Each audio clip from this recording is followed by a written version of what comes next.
I am now. Hello, everyone. Hey, Marty, how are you? Super fantastic. You know, I'll share a quick story with everybody about the trip. I got the phone call from, I think, Marty, and it was P, yeah. would you please say that? I'd like you to start. I'd like you to share it. We're gonna start the show, and I'd like you to share it. Do you have a lot of time with us tonight? Yeah, I'm off tonight, Julie. I got all the time. Perfect. Yep. Perfect. I would like you to share it when we come to that session, that part of you sharing, okay? Sure, be glad to. Yes, I would love to hear from you. All right. Good morning, good afternoon, good evening. Today is April 6th, 2022. Welcome to the Julie and Milo show. My name is Julie. I'm coming to you from Orange County, California. My dear friend Milo is trying to get on the Zoom here with us. He will be with us shortly. Welcome all our friends from all around the world joining us here on Zoom, and also thank you everyone for tuning in from YouTube.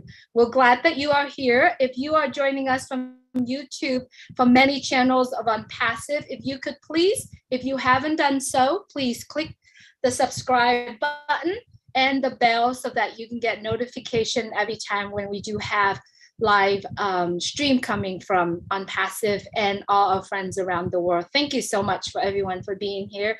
As we all understand, we are coming back from a mega global event on March 30th. And right at the end of the meeting, Milo and I was able to grab Mr. Ash Muffard and had him sit down with us and share his love, his passion, and all that is going on behind the scene and his thought and his mind. So today we are going to replay that message in clips. And what we're gonna do is I'm gonna play the clip, and then I like to have all our friends here on Zoom to tune in. At that time, if you would, please raise your hands and kind of hear his message and let us know what's your thought and what you learned from there, and what's your thought listening to his message. And every time if you raise your hands, you have about 2 minutes, 2 to 3 minutes. It depends on the amount of people are raising their hands and would like to speak. Would love for you to tune in. Thank you so much everyone for being here. If you are on camera and you'll be able to turn on your camera, it would be very lovely for you to turn on your camera and sit up properly, and we can have this conversation today. So I would like to play the very first clip about the conversation that we have with Mr. Ash Muffard. I'm not going to share the Zoom, however, I'm just going to play it. We all can hear it from our end. So this very first clip that we are playing, Milo had asked Mr. Ash Muffard about who he is and a little bit about Unpassive. So here you go. Just your friend, and I just like positive things. I like good deeds in life, and I don't have time to waste it on mediocrity or little things, petty things. I don't have time to talk about negativity or gossip or any of the things that I cannot change. So when I see something that needs improvement, I take action. I cannot complain if I cannot do anything about it. It's easy to blame or to take, to kind of like give excuses, but if you don't like something, change it. And a lot of people say, I wish I had the opportunity. Oh, I wish I was lucky. No, you create luck. You create the opportunity if it doesn't exist. Good is there. Good hearts are there everywhere. And they just need a good igniter. I like to be that person to enable people. I don't make people. I don't invent hearts. I just believe this is what we should focus on. Everybody, absolutely everybody. on planet Earth has some good in them. I'm sure we have things may not be that good. That's not my department. I want to focus on the good in people, bring the best out of them.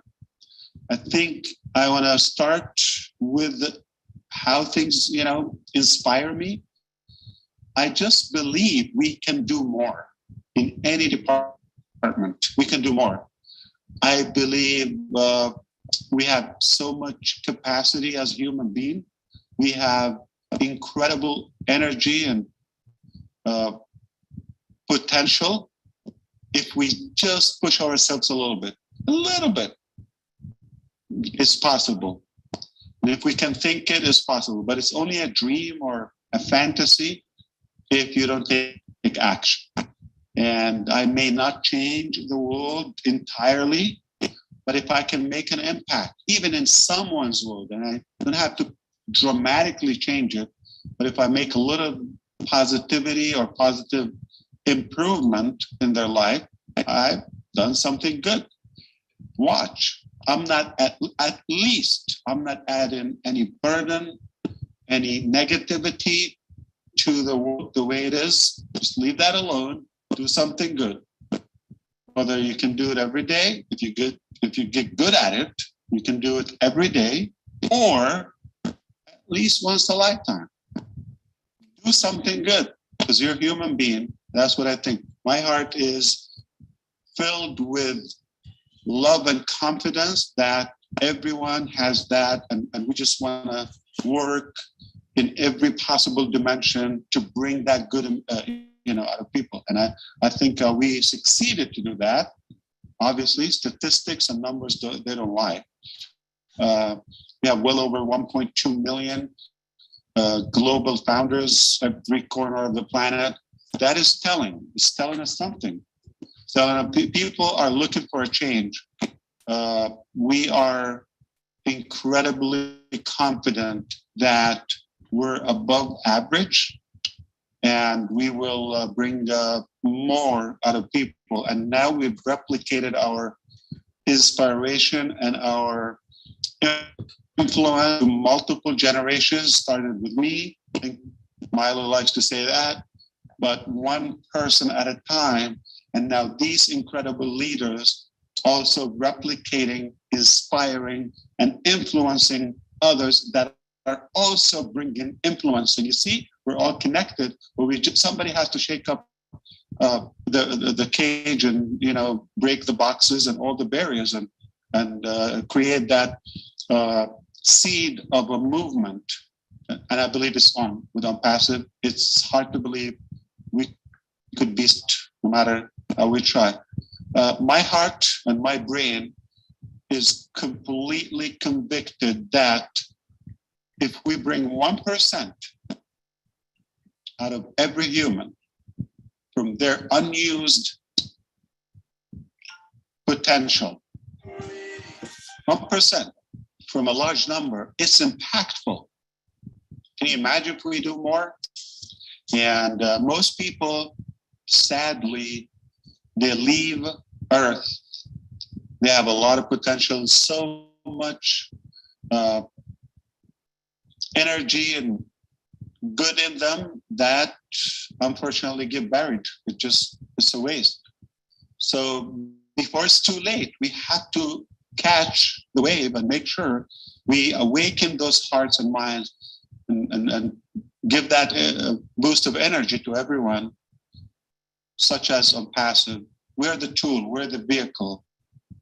We don't make people, people are there. We just want to enable, try to extract that 1% of everyone. I believe people have more to offer.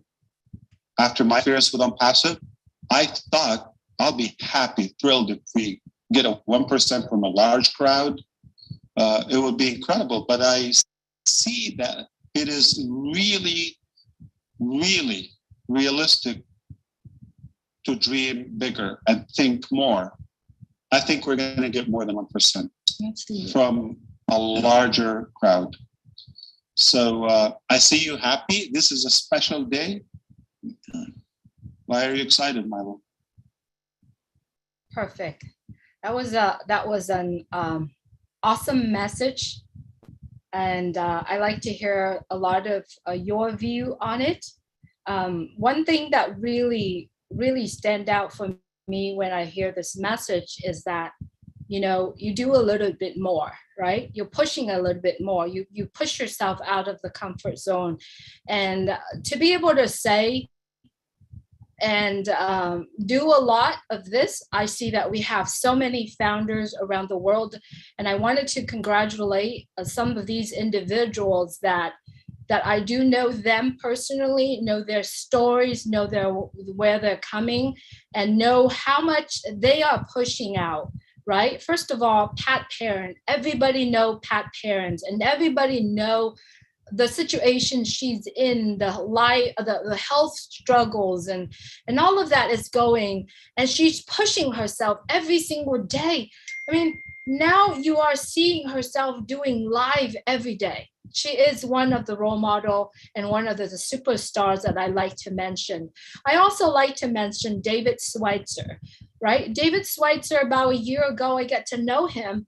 He was the guy who said, I don't know what I'm talking about. I can't do this. I can't do that.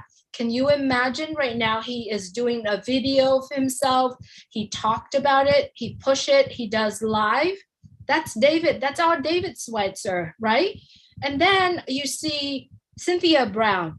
You know this woman, she is like the first supporter of the Julie and Milo show, and I love her dearly.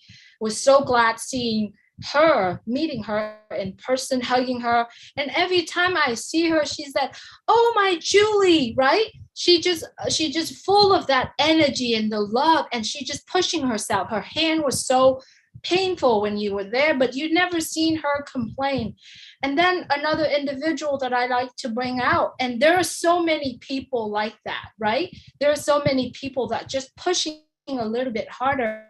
And I believe Muhammad Kamal was another person who pushes a little harder. I mean, imagine knowing what he knows, being a founder of Unpassive, but then he took the mission that Mr. Ashmole Farah see the purpose, and seeing him having the same soul and mind and arms and legs of Mr. Ashmole Farah, and Mr. Muhammad Kamal actually accepted Mr. Ashmole request just to get terminated from the founder position and take the role of the chief operations of the office. I mean, I think a lot of these people are doing, and many people that I'm not able to mention here, truly have pushed yourself out there. And I just wanted to say, you are the rock stars and you are the superstars of Unpassive. Milo, I see that you are joining us now on the phone. Do you have anything to say after listening to the clip that was played? Milo? You're muted, Milo. It was great sitting there with Ash, and, I couldn't believe that he accepted, and he wanted to do the live with me. I even went back and said, hey, if we don't have time, it's okay. But I'm glad that we did get to do it. It went down in history. And also, like I said, when Ash said, hey, Milo, what are you excited about? I said, I'm excited about sitting here next to you, number one, and to be part of Unpassive. And to know that, when this started out, we start out thinking that it's about, what it's going to do for us, but it becomes a lot bigger when our heart and our minds get together, and Ash said, he might not be able to change the world, but he could change somebody's world. And I'm glad he changed mine, and as a founders, we start changing everyone's world. We do our little part, and that's the way this is growing, and it's growing bigger and bigger. And you mentioned some names there, Pat and David and some of them, and even, Muhammad and stuff. And when we talk to them, it's great to talk to them, and we realize, that their minds and their hearts are getting together. And it's not anymore about what it's going to do for us. It's about what it's going to do for humanity. It's a great movement to be in, Julie. And I'd like to say thank you to everyone who's on the show. Sorry, I'm a little handicapped today, but I'm here. Awesome, Milo. Thank you so much. Anyone would like to speak? I'm probably going to take about 3 hands raised, hopefully. And then we have other clips that we are going to play. And would love for you to chime in as well. Anyone would like to do that? If not, we're going to move on to the next clip that I have prepared. Key, you have your hand raised. Key, is he in the room or is he? Okay. Key, go ahead, Key. I'd love to hear from you, Key. You want me to share now, Julie?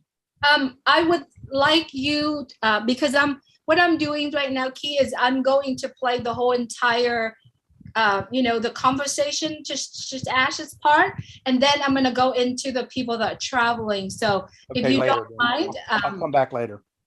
thank you. I just want more of your time, and if you have short time, then we'll have you. I'm here till you sign off. All right, perfect. I love it, Key. I'm so glad you're here with us today, though. I can't wait to have you share that with us. Thank you. All right, Sandra. Yes, hello everyone. As Ash said, if we can think it, it's possible. And we must be positive. So that is really important to just think about it. And we know we can do it and just think positive. So that was one of the main points I got from it. Thank you, Sandra. Yeah. Absolutely. If you can think it, do it. And that's how I like to do. Milo, do you have anything else to say before I go on to the next clip? Nope, I'm ready for the next one. All right. So the next one, what he's saying is, the question that I asked him at that time was, it takes someone to decide what to do, and it takes him to decide to have everything that is being done in on passive and then in the event as well. And I said, it must have been a lot of work preparing for that global mega event. And I said, if he could please go through how much work that he and his team being put behind the scene, and I'd like him to speak about it. So here it is. Can you please tell us a little? Yeah, absolutely. I love work. I love because my work is by design. I'm not working for anybody. I'm working for the people I love, for human race, and that moves me. So how could you run out of energy? If I sit down and calculate, would I be able to work this many hours and put this in any job? Impossible. I wouldn't choose that. But when your emotions are drawn by a good cause, a good purpose in your life, I don't think you have a choice. It just keeps you moving. It's a big drive that I have. And I don't have time to look around or to calculate the hours. I don't run that way. It just, I'm on it until it's done. And as long as I can give. Now, here's the thing. Sometimes it is harder to envision it theoretically. And you think, no, how could you do that? But sometimes you just have to take one step. And that step is going to clear up the next step. Okay, now we can go that direction or this direction. And then you take it from there. So at least take the first step. You don't have to have it through all the way, but take the first step and that will lead you. Okay, you don't know who's going to team up with you. You don't know with time you're going to get better. Okay, if you're motivated by what you do. So I don't think I'm doing something typical. That's why I do believe it's not a choice. I don't think I will put typical hours or something average. I'm all for it. I'm just motivated. I cannot do it by myself, but I think I do my best to encourage those who are around me, whether staff, founders, anybody that I come across, to get the best in them. And you don't know, when they try it and they take a little bit, they're comfortable, yeah, it feels good, then they go further. So I've seen so much improvement and so much change in so many of our individual founders. That is refreshing. So you start, don't have any expectation, don't have any judgment to anyone that's like not possible to lift up or they have way to go. You never know. I've got brilliant ideas. I've got amazing knowledge and breakthroughs from people I've never expected they would contribute to the process. So it just an amazing,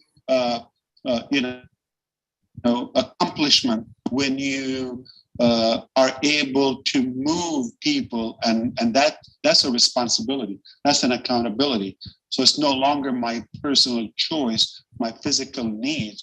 I have to put that aside and focus on the bigger mission. I cannot let them down. I have to do it. And I think now we're unstoppable. Even if I choose to slow down, it's in good hands. I agree with you. If you think. What's your thought on that, everyone? As we all know that there are so many darts shooting at Mr. Ashmafar. We all have seen it. It's negative stuff, things that are coming at his way. But he is so focused, so committed, right, to push it forward. I'd like to hear some of your thoughts. First, Milo, do you have any thoughts with that first, and then we'll call on Engineering Mike? No, just that, it's not an easy job, and we have to, we are going to have struggles. We are going to have things that don't go right, but we can push forward, and we did that. And now we're at a point where, like he said, even if he wanted to stop it, he probably can't, because we've all bought into that. For sure. He is in so deep. We are all in so deep. So there's no way he can stop it. He said it many times. Even if we want to stop, we can't stop it. And what he's saying is do or die, right? Engineering Mike would love to hear from you. Okay, good evening, everybody, our leaders around the globe. Good day, good morning. So what I want to say is, like, when I listen to when Mr. Ash, that interview, I've gone over it so many times. When you look from the mission, I'll say he's the master architect who is very composed, very determined, and he's very just there doing the job. Because if you look at it, I listened to one of the other interviews, like the other day he was on the round table, and he said, if you look at it, like most of the time he's with earpiece, he's not concentrating on his family. He's doing things for us with his earpiece, listening to webinars. All that is because of us, the founders. He's working for us. And you can see whether negativity or no negativity, he doesn't really care. If you look at Mr. Ash 4-5 months ago, what he's unveiling to us today, all the surprises, he knew everything, but nothing came out. So he's just going step by step by step. And he told us that it's just for us to, trust the process of what he's doing. Because if you look at it, he does something completely before we ever know about it. Who knew that Oblast was already functioning? Nobody. Until the day on the 30th that we saw that. So I like the way he's doing it. Very calm, cool-headed somebody. He's doing his thing just slowly, and we applaud him for that. He's working for us, the founders. Let's just trust the process. Thank you very much, Julie. Thank you so much, Engineering Mike. Milo, do you want to call on, or do you want to pose the next person? I know you're on your phone, you might not see everything. I see him, Julie. If I get on my computer, I can, but I so far I haven't been able to. Okay, all right. I'll moderate. I'll moderate from here then. Thank you, Milo. Thank you, Engineering Mike. Sherry, I saw that you have a hand raised. Would you like to speak? Sure, I will. Sorry, I don't have my picture. I'm on my computer and my thing doesn't work. Anyway, Ash has put this such, he doesn't think of it as work. he thinks of it as just helping people around the world, whether it be founders, whether it be somebody he just meet, and anybody he meets, they're like family to him, even if you're just somebody on the street. So it's driven by a higher power within himself, which is love, which he brings out. And when you're doing something that you love out of love, it doesn't seem like work. So whatever pitfalls come your way, you're just like, no, I'm going to keep going. No, I got to keep going. I have to help people. And like he always says, he's not driven by money. He's driven by love of people. And that's what drives him. Every single moment, every single day, no matter how many darts get thrown at him, he thinks about people. He thinks about his family. We're like family to him. And that's all I have at this point. I love you all to pieces. It was amazing. And I will see you at the next level of time. Absolutely, Sherry. Thank you so much for sharing here. You know, I wanted to ask, I see that Lynn and Chris are here in the room with us, and you are the two, along with Milo and I and other founders that was in the room with Mr. Ash Mufarad. As we know to this time, the other day that Mohammed Kamal and Ash even said it was the stressest moment of their life on that Wednesday, just to make sure that everything was lining up. And you see the composure of Mr. Ash Mufarad, how he is, and there was a determination look in his eyes, in himself. I like Lynn or Chris, if one of you or two of you, I would like to hear from you. Lynn, if you don't mind to start. Ask Chris said, go ahead and start. If you could please talk about his determination being in the room. As we all know, it was, I would say, a little bit chaos at the early hour. And when you see him walked in the room, his attitude, his composure, could you please talk a little bit about that? Yes, certainly. I sat directly to his right during the event, and I can say that he was very composed, never raised his voice. He was thinking. I could tell that his mind was clicking, and he was texting, trying to communicate with people. And when he had important things to do, he would exit the room, make the call, come back in. But I think the vibes that he had made us calm. I felt like he was reassuring to everyone, and I never felt like he was agitated or anxious. That's a great leader, where he was thinking throughout the whole thing, and I think he was very logical. And I was just amazed at how calm he was, and I think that helped us to also have confidence and calmness within us. So I give him a lot of credit for that. Great features of a tremendous leader. We're blessed to have him at the helm of OnPassive. Thank you, Lynn. Absolutely. He was very determined. Like you said, he was very calm. There's not a moment during that time to look at him and say he's stressed out. You can't, because he's not. He was so determined and so focused on that.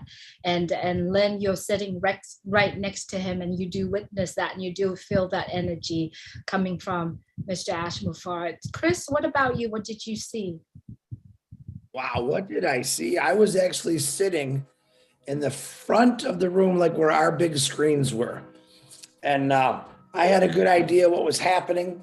We were all a little tense. I asked Kamal, he sat down, exactly what Lynn said. I remember he would walk out of the little room, the room we were in, to go get on his phone, to call Marty, to call Muhammad, to get it going. I remember walking out there, and he was right there. I said, anything you need, let me know. Do you need any help? Was everything good? He says, Chris, I've got 30 minutes. That's all I got for this to happen, and we can't miss it. And I remember looking at him and saying, you taught me to be calm in the face of trouble. I'm going to put those words back on you. And then I walked away from him. He called me back. He says, oh, by the way, you think you can ask the IT lady, which there was 3 IT people. One was like a head lady. He wanted 2 more screens in the room. Why? I don't know. We had 2 pretty good screens in there. And I remember asking the lady, and actually they didn't have 2 more screens. And I just looked at him and shrugged my shoulders, didn't want to tell him no. I didn't want to say nothing to him. I just wanted him to concentrate. But he did stay very calm. And for what he had going, I mean, if someone just told me, a year's worth of work, and we've got 30 minutes for it to happen, and things were not going so well, and we don't know all the reasons what was happening. There was a lot of things that he wanted to do that actually just couldn't happen. He was very calm. The most important thing that I noticed, and I think Julie touched on it the other day, he came back into the room. I'm not even sure if it was caught on camera. He sat down in his chair. My opinion, he looked up to God for about 5 seconds and just looked up there and said, God, this is the time I need you. And as far as I'm concerned, God put his hand on his shoulders and said, let's do this. And it was pretty amazing. But he was, for the pressure he was under, he even admitted he was sweating his brains up. I never saw him sweat. I was sweating harder for him. I think all of us were, because we just wanted to go perfect. And I still believe it went out perfect. But yeah, it was pretty crazy to witness the man in action, but he was very calm. He did walk quite a bit. When he was on the phone, he was strutting back and forth. We thought he was just strutting for us, but he was actually doing business. He never stops. His mind doesn't stop. He doesn't stop thinking about everyone else, but he really knew how important this was and the time he spent on it. So, but that's all I got, Julie. Go right back to you. Thank you, Chris. And you and I were sitting next to each other. We were staying calm and just kind of watching what's going on. And then he looked at me and he said, Julie, I want you to be over here. And then I sat next to him, and it was just the Zoom thing, Majigi, right? So I pulled the chair right there, and you can see his determination. You can see his energy. And then literally he grabbed my hand and I grabbed his hand. Susie and I literally taking time, putting our hands, behind his back, just basically, congratulations happened, just being there for him. It was such an incredible honor just to be right next to him and holding his hand at that time. It's firm grab. And yes, Chris, you said it. He looked up. And yes, he just said God, or, whatever at that time in his mind, he said, this is the moment that you're shine. And on the conversation the other day, Janet Butler brought up music before that was play. It said, thy kingdom come, thy will be done. And I believe that's something that's probably in his mind at that time. And I thought, wow, this is blessings. This is blessings upon blessings. And it was such an amazing feeling just to be there. I just wish that we all got enough sleep at that time so we don't look zombie-like. But it was amazing. Milo, I see you have your hand raised. I love to hear from you. You were in the room. Yes, Julie, we all witness history. There's no doubt about it. We witness history. And Ash was cool. I mean, I don't know how he did it, with everything going on. You would see him walk out, like Chris said, and come back in. And I remember one thing he said at the dinner table, and I can't remember if it was the night. I think it was the first night when we had the problem with the motels and stuff. And he held up, he held up his eating utensils, which is all wrapped in a napkins. And he says, sometimes you want this. But then he picked up a spoon and he says, sometimes you get this. And he says, this is just perfect. This is just perfect. This is what we needed. And that's the way Ash feels. He is an incredible guy. When you sit next to him and you feel his heart and stuff, and when he starts talking like that, it's like, wow, that's deep. You might want this, but that's not maybe what you get. And maybe not what you need, but what you got was just perfect, and that's the way he felt, and made us all feel comfortable too, that, hey, even though things might not have went exactly the way he wanted them, it went just perfect, and I like that. And I agree with you so much, Milo. The next clip that I'm going to play, he was talking about You know, Milo, you've talked to him about being such a great leader. You blessed him with the opportunity, and then you blessed me with the opportunity. And then he said, if I pull out, you continue to do it, or you kind of stop. So this one is, let's see, about a minute long.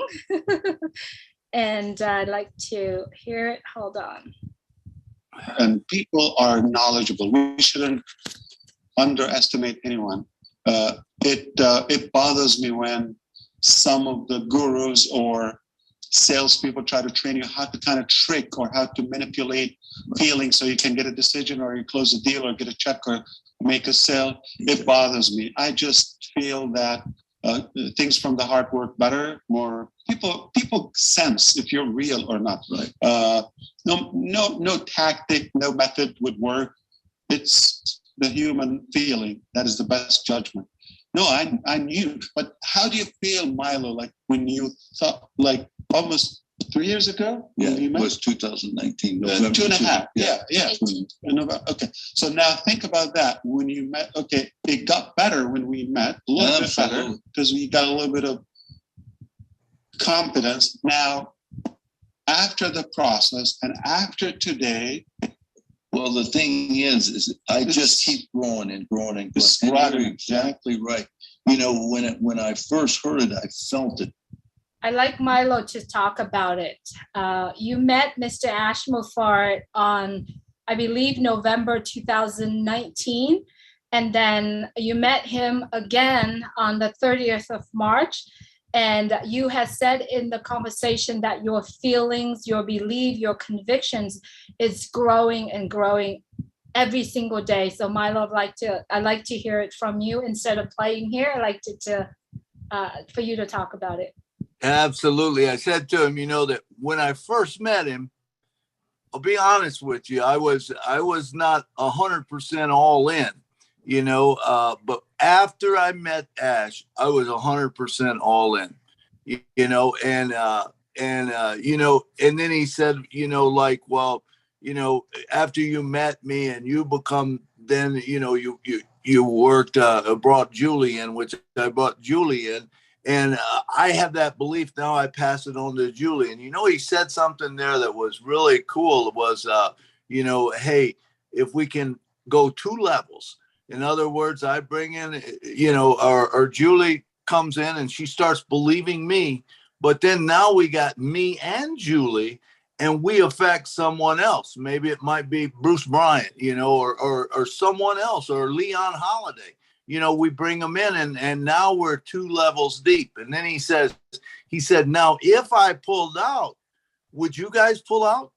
No, because we are now, you know, our brains and our heart have joined with him to help people. And that's what he was saying. You know, it's not that you don't need him, but the truth of it is when you go down 2 levels, they're believing in us. You know, they don't have to have, you know, Mr. Ash, even though they do. But I'm just saying, when you go 2 levels deep, then that's where it is. This is the beauty of this thing. You know, the more that we talk to people, the more we bring in, the more we, you know, we have these webinars, we talk to people. And when you get that ingrained in you, you know, and like I said, your heart and your mind come together, and you realize that this is much bigger than what originally we think. All of us think that when we come in. You know, we come in with the mindset, at least I would say the majority of people do, come in with that mindset of, you know, this is going to be great. This is going to help me. This is going to get me an extra income. This is, you know, this is going to work out really nice for me. But then all of a sudden we realize it's much bigger than that. Yes, it will do all of that, but that's just a little bit of it. The big thing is you're going to be able to give back out. You're going to be able to help people. And what good is a whole bunch of apples if you just let them rot, you know, and you die and your apples are there? What good is that? It doesn't do any good. The cool thing is you can pass them out, you can give them out, and people can enjoy the apples. And guess what? You get more coming in. You'll never run short of them. you know, and that was just so cool. And it's so cool to sit with him and talk and just listen to him and observe him. I mean, that guy is the most incredible guy. If you watch him, the way he talks to, you know, the person at the front desk of the hotel versus the way he talks to Michael Williams, you know, it's almost like, you know, they're both VIPs, you know, everybody he talks to, his driver, it's like a VIP. It's remarkable how he does that and how he handles it all. That's what I noticed a lot of that today, or this time when I seen him, that I didn't see before. Although I did see him, you know, act towards the waitress. He was very nice when he come in and just with me, but it was just us. But when you get a big group, that's a different thing. It's like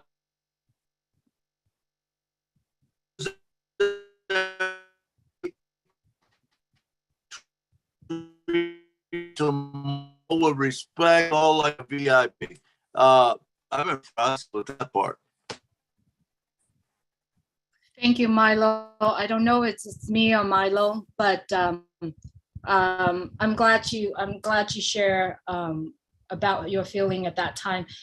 You know, he did really mention this, I'm not sure, probably at dinner time. He said, what's good is it when you have what you need and people around you do not have what you have, but you have extra, right? What good is it for the extras that you have? So many people who passed away and still have so much, but haven't done really much in life, right? So I think what he said is that, you know, we'll really reminding every single one of us that, you know, if you already share this with someone, why don't you take their hands and go to the end of the road, go to the end of it, go help, keep reaching out and help. What's good is it when you are already in it, you feel good, you're great.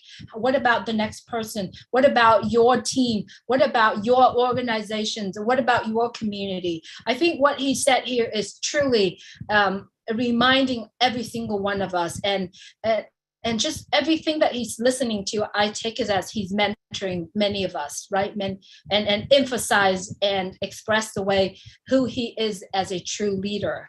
Momodu, I love to hear from you, Momodu. And thank you, Dan and Peter Rogers, for joining us here today. Dan Street and Peter Rogers. Momodu, if you would please unmute your mic. Yes, Miss Julie, thank you for calling me. Sorry for my video off, you know, I'm in the middle of providing care. So I saw Mr. Ash, the way he was talking, he just reminded me of, you know, when you say you want to help people, you don't have to put money in yourself. When you put the love of money, you won't be able to help people. You see, this job that I'm doing, I did it, and I don't get tired because I don't do it for the love of money.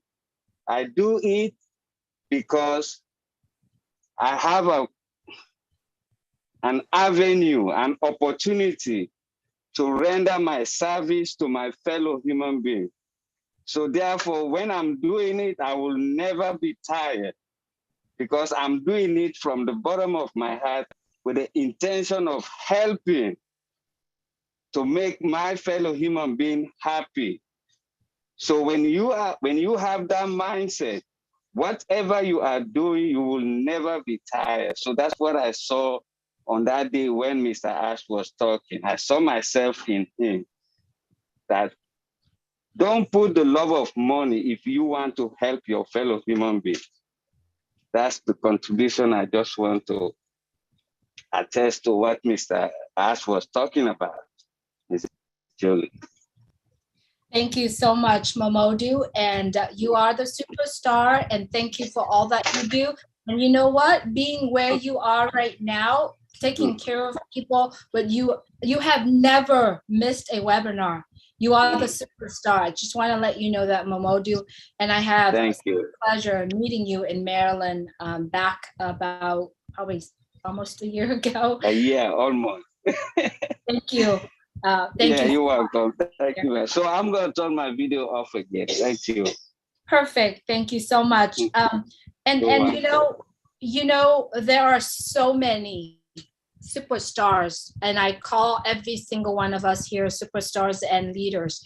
They're pushing themselves, pushing and keep pushing themselves to be there for founders who not able to log in, founders who not able to access things, and every single one. You know who you are. If I was going to call out names today, I probably spend the rest of the time this evening to call out all of our friends that are pushing to the very top limit in your time, your energy to help other people to get where they are. And I'm just telling you, you are continue to do it. And I'm very sure all your efforts that you are putting in on passive, it's another stone, it's another a brick to help build on passive stronger. And you all know who you are. So thank you so much for doing that. The next clip that I'm going to play, it's about Mr. Ashmofar talking about how addictive it is to give. And as we all know, he is giving. He's very addictive in giving and making other unfortunate people happy. And as we all know, he has spending time giving phones away, cars away. He did choose the Julia and Milo show, as he mentioned in the video, to tell a story of him in the street of Boston and how his wife pushing him to do that. So let's hear the next clip. How does that happen? Yeah, it's a good feeling. And people are addicted to good feelings, okay, but sometimes they do it the wrong way. They get addicted to sugar, to drugs, to smoke, to alcohol, to all of that. They think it makes them feel good, but over time, it's making them miserable, unhealthy, and unsuccessful. I realize if we do it organically, if I do something good, and it made me feel good, so I get used to it. When you do it the next time, now I cannot. It is literally an addiction. Like I cannot.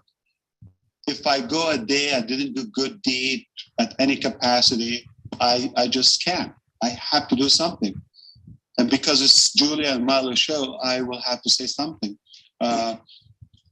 I know because these two incredible leaders with me, they have the heart.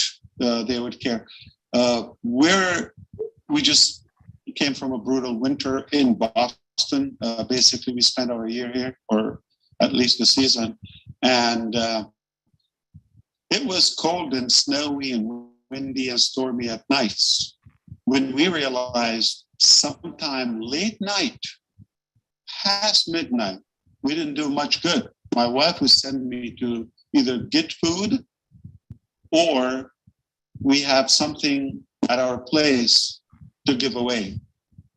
She pushes me to go to the streets of Boston, find somebody there that they don't have a place to eat, find them, give them food, give them another, some clothes or things we don't use. And they're little things. We throw a lot of food, but then I sleep better. But that day it counts more. Anybody can make money, anybody can eat.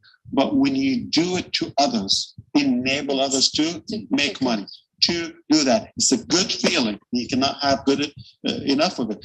Just think about how I can recall the first time when I gifted an iPhone to one of our staff. It was moving.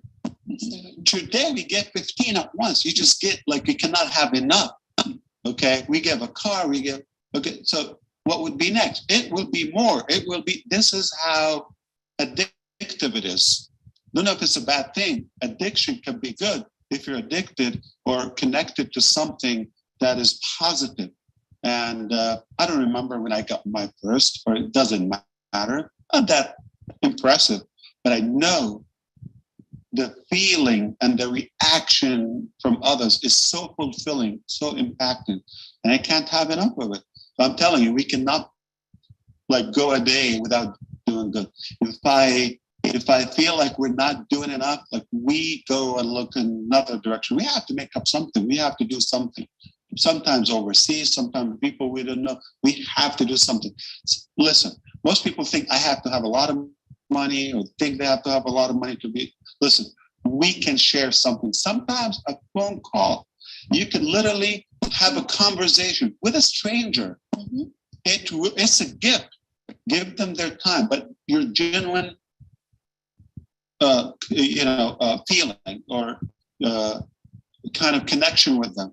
Some people, they just need to be considered and recognized. It doesn't have to be money. It doesn't have to be cars. It doesn't have to be iPhone. Those are materialistic things. If you're able to do, you will get to a point that you are strong enough financially to be able to bless others at a larger capacity. But don't think you have to have a lot of money to start blessing people. Okay, start with anything.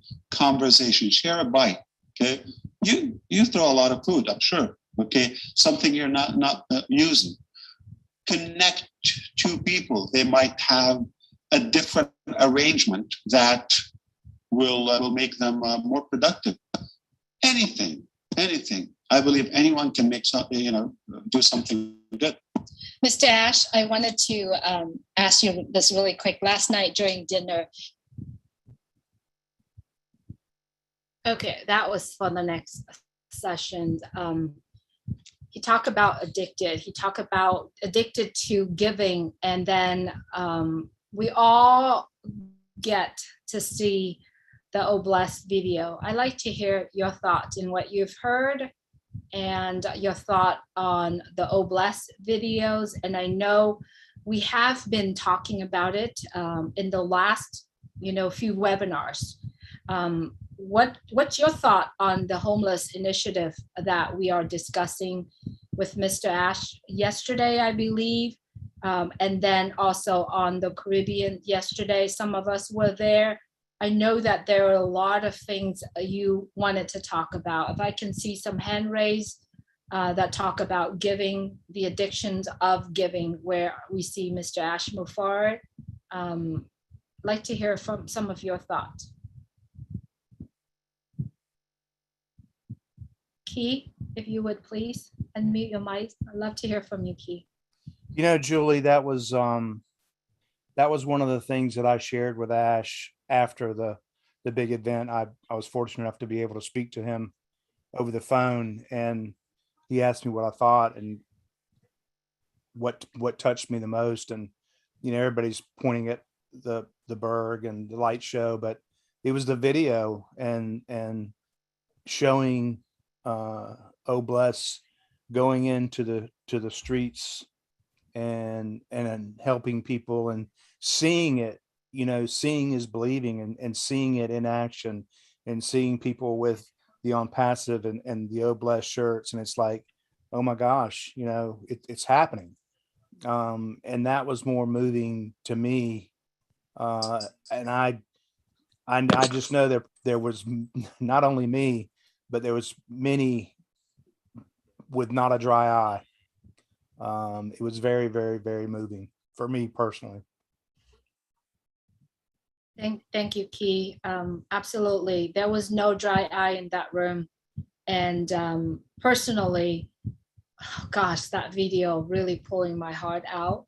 And I remember I just sat there and tears just keep rolling. You can't stop, right? And it's kind of like, it has that sensational feeling, like shaking feeling in your body where you just want to do it. Your passion just keep running and yeah, we, like Chris and I, literally like holding each other's hand, I think at that time, and kind of throw napkins out, it was just incredible, that feeling at all. And thank you, Lord, my daughter was there, and I know she does have a giving heart as well. And it was great for her just to be in the room and share that feeling as well. William Norris, I see Milo is back, so I'm going to send it back to you shortly, Milo. William, I see that you have your hands raised. I'd like to hear from you. Hey, Julie, how you doing? I'm great. Thank you so much. Hope you're doing good, and hope everybody else is too. Yeah, I just have to chime in here and agree with Key. I love everything that Ash is doing. I really am enthused about the whole project, but I am touched with the Obless effort that he's already started. And it's hard to sleep at night when you think about what we're going to be able to do for a lot of people around the world. And I'm very, very dedicated to doing whatever I can do to help here and abroad. I mean, I'm just ready to do whatever's needed to do to kick this thing off and help in any way I can. I think we have an opportunity here that we wouldn't have any under any other circumstances. So I'm ready to go to work. Thank you. Thank you so much, William. Absolutely. I have seen you shared a lot on some of our conversations that we have. Thank you for doing that. And I know you're ready to go. Milo, I think you're in and out from your computer to your phone. Would you like to say a few words, Milo? All right. I think Milo is trying. He's having a hard time get connected today. All right. Judy Oliver, I'd like to hear from you. Hi, Julie. I just want to say that I started off on passive or Go Founders, and I was thinking of it as a moneymaker and couldn't wait to see how much money I could make from all this. And yet, over the time that I've been here, which is a couple of years now, I've totally changed. And every time I hear Ash and how much he and his wife do daily, I feel guilty. And I think, you know what, I've got to start doing something, even though I don't have much money, just stepping out there and talking to somebody on the street or giving them McDonald's or doing something like that. It's just made me feel so totally different now. And I feel like having the relationships that I have with you all, even though I've not met any of you, I just feel connected. I feel like Ash is almost like Mother Teresa, like Father Ash. I mean, I just think that he is just convincing all of us with his big heart to get out there and really do something to change this world and to touch people. So I'm getting emotional now, but I'm just so happy to be a part of this movement. And thank you all for listening. Thank you, Judy. When we talk about giving, the passion, there's no way we can't stop. So just let it go. Let it run its course, right? Thanks so much for being here, Judy. Engineering Mike, I would like to hear from you. Okay, good evening again, everybody. Good morning, everybody around the world. So when you look at, nobody ever knew that we have already started Bless. Nobody knew until that day. So just seeing from the beginning, and not only that, everything that was coming out from the gifts was branded with Bless on it. That's another thing. Like all the bags of rice, all the bags, everything was branded Bless on it. Just started keep on people crying and crying and crying. I mean, it gives us like everybody who is an offensive, all the founders, it makes us have that kind of commitment. Like we want to commit, we want to follow the route, we want to follow the path where Mr. Ash is going. So like for me, I'm ready. Like everywhere that we want to go for any project for Bless, I'm physically fit and I'm ready and willing to go. So there are so many other people out here that we just need to engage into the program and we go touch people's lives. There are so many people who are healthy, strong, and willing to go. So when I also saw Mr. Ash in the room being so, how did I put it again? So simple. He was a person ushering everybody, the simplicity of him.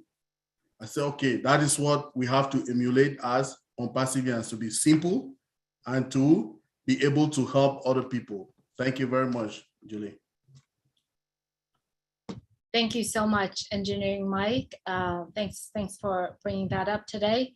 I know that there are, a lot of people are watching currently right now on multiple YouTube. I do understand the fact that you probably have no idea what we're talking about here. We do hope that,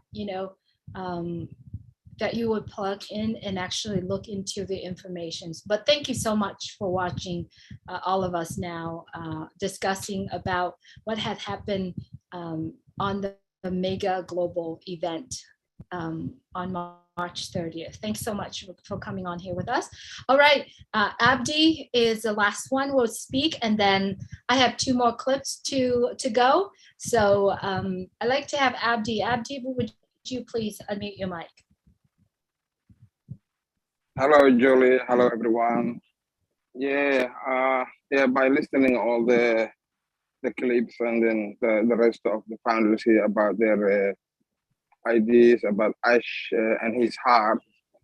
I remember a couple of months back when one of the webinars that Ash was on, he was talking about, I think it was New York or somewhere where he has to go and about the pizza. You remember he was talking about he was going to the remaining of the restaurants that he get all the pieces.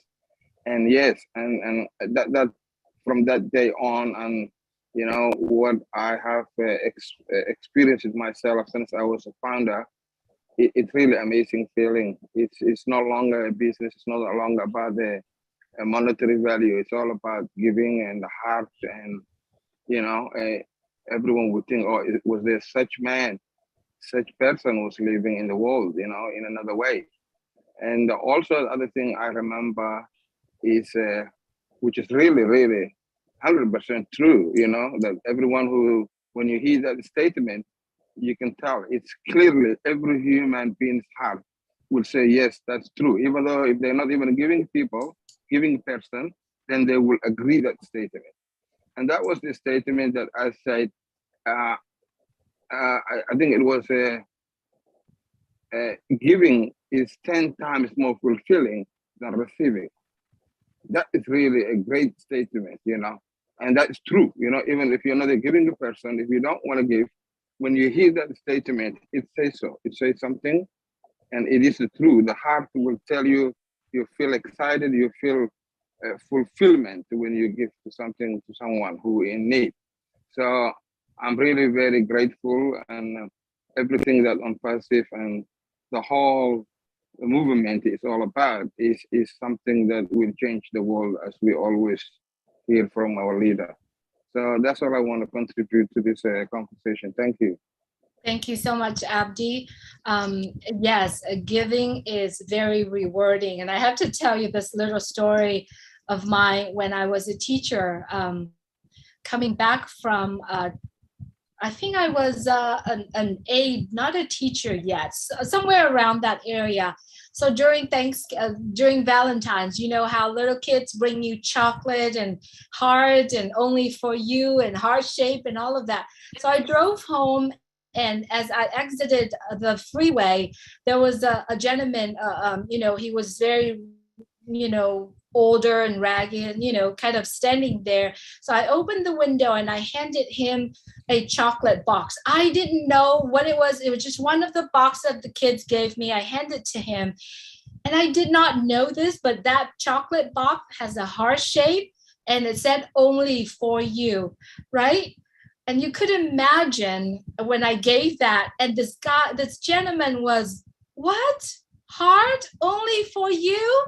And then his face was beaming. That joy, that was Valentine's for me. That was Valentine's for me. And I thought I did it for him, but it was him. It was a reflection from what he said his face was for me. It was Valentine for me in that week, and you can't find that. So that is so true, that when Mr. Ashmore said, during the cold street of Boston, my wife pushes me out to bring the extra clothes, the extra food that we have to go out and give it to those people so that he can sleep well at night. That was beautiful. So just thought I'd bring that up. All right, next clip, we are going to talk about leadership. And hang on, my daughter is calling me right now. Sorry. Milo, are you in the house?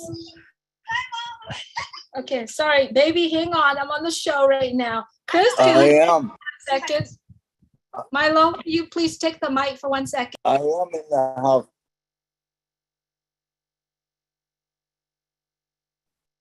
Julie, I'm in the house. I don't know if you can hear me good. I'm in and out. I don't know. My internet is terrible. I'm on my phone now. Can everybody hear me? I can hear you, Milo. Could you take the mic for 2 minutes? Can anybody hear me? We can hear you. Could you take the mic? Guess not. No, Julie, Sorry, Julie. Julie, when? Trying, but I don't think Milo, it's working. Can you hear me? We can hear you, Milo. Oh, you can hear me? Yeah, we can You hear guys you. can hear me? We can hear you, Milo. We could. Okay, I can't hear anything. It's all broken up. So I don't know if you guys can hear me. I guess that's great. I haven't been hearing anything hardly that's been said. My internet is working bad, but what a great time we had out in Boston. You know, I will say that. You know that it was remarkable, and I can't wait for all of you guys to meet Ash. And Marty, are you there? I'm back, Milo. Yes, Marty is here, and I like Marty to speak back. Okay, you're back, Julie. Go ahead. Yes. I'm back, and I like Marty to speak after we play the next clip. So hang on. Thank you, Milo. I'm gonna go ahead and mute you, and I don't know if you can hear us, but I'm gonna go ahead and mute you for now, Milo.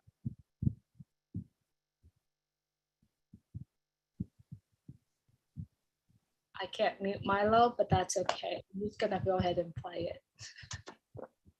Last night. Yeah, absolutely. So it's ironic. Think about it. Like so many leaders that we can't wait for them to die. True or false? Okay. And so many real leaders, I'm not talking about a position or a title, they pass, but they're living in us. They're impactful. Anyone knows Mother Teresa or other legends of life? So it's what they do, okay, to others, not to themselves. That doesn't count. And I believe most leaders try to push away, especially in politics or insecure systems. They try to push their people away, thinking that it makes them more secure, and detach completely and distance themselves from their people, from their population, and then they think they're going to go to the top. There's no connection. Yeah, they're leading, but by fear. Are they really being loved and influencing their population, or just by force, by fear? So that's not when you get the most out of people. You get the most out of people when you actually touch their heart. You can ask for the hand after that. When you have that emotion, then the motion follows. Why don't you take them with you? You don't have to detach. You go up the success ladder together. I'm not going to take away from your wealth or potential. You're going to get what you get. How much do you need? So take others with you. It feels better. It's warmer. It's more meaningful. And it's not going to take away from your part. Well, that is so good, Mr. Ashton. I know we've had a wonderful day today. Wow. I love it when he talks about leadership, and not only that he shared it here with us, I think he had also spoken with Lynn and the tech guys on the dinner the night before, also talk about it, and I loved it, and I said, could you share it there? So he did share with us. One of the things that I see that all of us here on Passive, every single one are leaders. As I have always said, you show up in webinars, you are a leader. You have shared on Passive with other people. You have helped other people, making comments, share, videos, share webinars without you are the leader. And I believe that many of us are doing that because of our love of Unpassive. I like to hear from Marty. As we all know, he is the greatest leader in Unpassive, but the time that he spent, the time that he's handling, you have no idea, many of us have no idea what he has to go through on the day of the event and what he has done for our company. It is so true, and I resonate this with Mr. Ashmore. And I watched the video again on that day, and he absolutely deserved a standing ovation on that day for what he has done. Marty, I like you to speak. You are the leader that many of us are looking up to, especially myself. I love you. I love for everything that you are doing. And I don't think the word love or thank you is enough, but I can't wait to spend time in your living room. So Marty, I love to hear from you, brother. Okay, first is when I volunteered to answer a question, I didn't know you were going to say all that. Okay, that doesn't help. Here's what I want to say. You know, a lot of people look at LC or leader or whatever. This is a fact. I've seen it in my life. That's how I know. I think that's why I became close to Ash, because I've always believed that if you help enough people and you shine the light on someone else other than yourself, the light on you gets brighter just because that's the way it is. No more technical than that. The more times, I always believe in pushing people up, not pulling them up.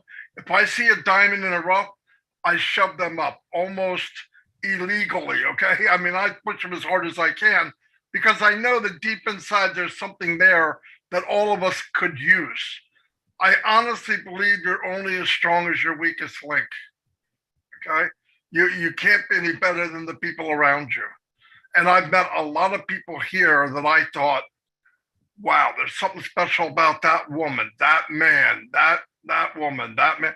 And that's what I always try to push. And I know some people, I've heard people say, well, how do I get to this? I said, listen, if you're doing it to be a leader, it will never happen. My goal back when we were asked to be on the leadership council, myself, Mike, and Dan, our first comment was, oh, crap. No, you can ask Dan. It wasn't like we were saying, oh, I can't wait. We were so wrapped up in what we were doing. Not that I didn't want to help, but we also discussed that it's time now to move on and on passive. And if Ash asks us, we need to do it. I'm glad I did. But like Julie said, there's a lot involved. But I have seen people go from absolutely the quietest person or woman in the world to doing lives today or helping other people, feeling good about themselves. If you can bring that out in people, well, listen, I didn't put it in anybody. If somebody tells you that, oh, I made you who you are, that's a lie. All you did is shine a light. They absorb the light and say, hey, this feels pretty good. And they start to turn it a little higher, a little higher, a little higher. And if you do it right, they will do the same to someone else. That's how you make Unpassive from a business to a movement. A business doesn't have light. A business has numbers, people's names. They don't know each other. They don't care about each other.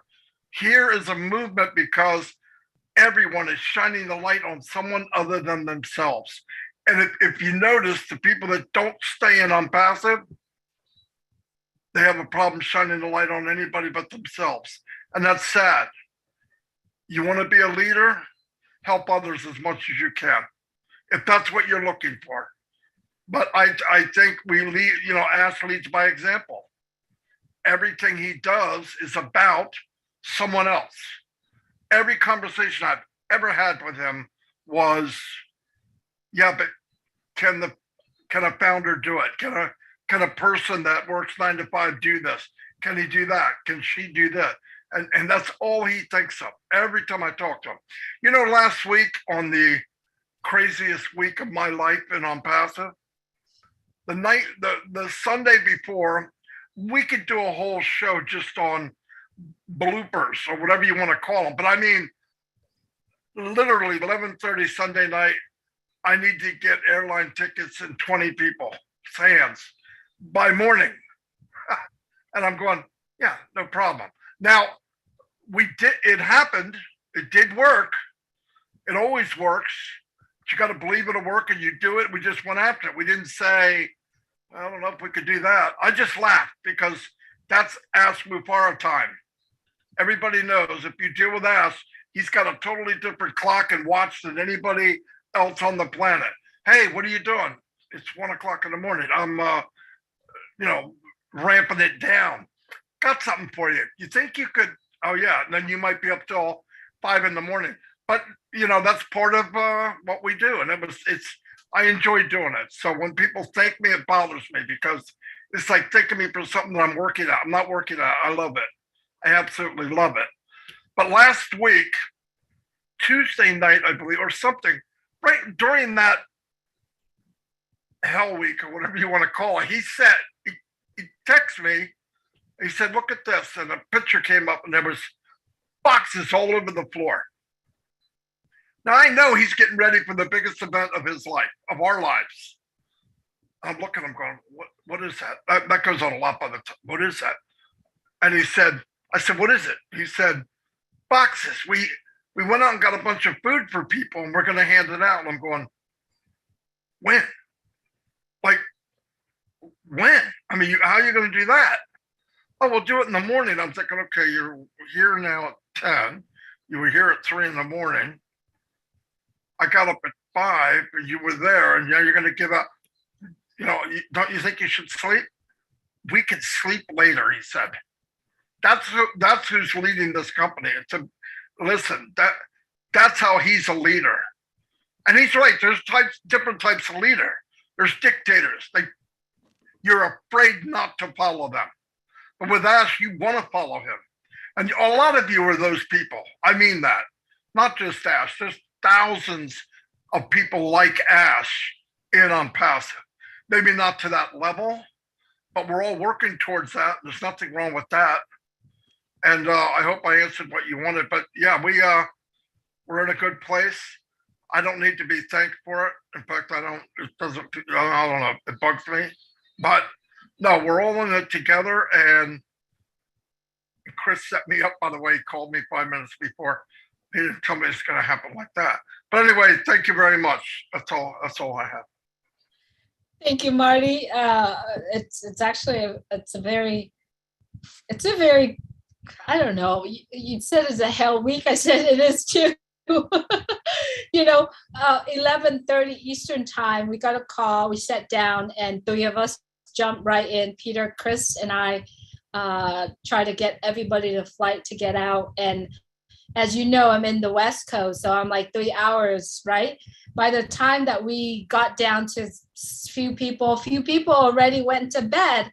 And so I stayed up because I'm like, I got to make sure that every single one that were supposed to go had the air tickets to go. So I had to stay up, and I'm like, okay, as soon as I get the message and communicate with them, I hope to take probably an hour or 2 hours sleep, but I couldn't. So I couldn't sleep, and I had to get ready to go on the plane. And my Uber drive was reserved for at 4:30, right? So I didn't have a time to sleep. But the crazy thing that we all 3 of us pulled it all together, that every single one was supposed to go, got their tickets to get on the plane. And, the rest of it is history. The time when we all sat down on the plane, at that time, we're like, it's okay, right? I can't wait to hear what Key has to share. So I have one more clip to play. Before I do that, I'd like to hear from Dan Street. Dan, if you would please unmute your mic. Well, thanks, Julie and Milo, and this is a great show. I just like to pop in here and say that I think in just listening, well, I was on a family vacation last week up in the mountains, and I got into a conference room at 8 o'clock in the morning in Colorado time to get on this. And I got exclusive rights to this little conference room up in the mountains from this hotel I was staying at. And I was all set up, and I watched this show, and I could see the challenges, but I could also, the message was very clear, and it was so amazing. And it was just, I wish I was there with you guys. But one of the things I'd like to just say is that I think what Ash is teaching us, and he said it last, the last, oh gosh, I think the last time I listened to him, and it was that we've got to be happy with what we have. And the value of what we have is better than any company out there, anywhere, okay? And we've got to realize that, and not look to where's the next product, what's the next thing coming up. We've got to look at what we have as being more valuable than anything anybody has ever had, any company, anywhere. And then this morning with Chris and Marty and Red and Muhammad Kamal, one of the things, I mean, that was so powerful, because you could feel the emotion from Muhammad saying that what Ash has done, and this hit me. He said, what Ash has done is he has brought the value to the people, the value to us. We always hear about the value of the company, the value of the company. Well, the value he has brought to all of us. And he's made us stronger for that. And he wants us to realize that we have value. And I just think that I could, to imagine that he was there and feel his excitement about everything that he's done over the last year. That really was a great show this morning. And I just want to congratulate all you guys that did that. So that's all I have, but great job, good show. Thank you so much, Dan. Thanks so much for being here with us as well. Let's go on to the next clip, and then we'll come back to the topic. Let you go. Yeah, absolutely. I have one last question. Absolutely. What is your message to the world? All right. Do something good every day. Try to do it outside yourself. It's going to steer your attention away from your challenges or issues. We all have them, trust me. But when you focus your attention on someone else, again, it could be a glass of water. It doesn't have to be big, okay? It could be just a good hand, shake hand, or a gesture, anything that is positive, warm, comforting, encouraging to others. It could be a hello, it could be a smile.